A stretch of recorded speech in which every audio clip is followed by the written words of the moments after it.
video, we are going to show you how to use the EndNote 21 Cite-While-You-Write plugin for Google Docs. First, open Google Docs and open a document that you can use to practice.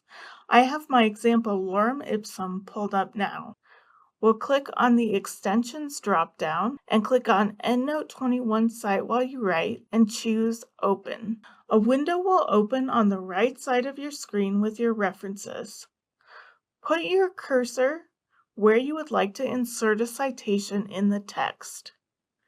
Then, search by author, name, title, or keyword in the Search References box.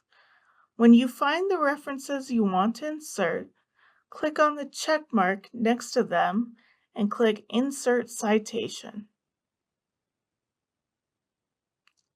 Click on the three dots in the upper right corner of the citation window to change your citation style or sync your EndNote library. If you notice that you have citations inserted, but that a references or works cited list is not showing up at the bottom of your page, go ahead and click on the Update Citations button. Now you see my reference list is available at the bottom of my example. For additional information, please review the video listed below.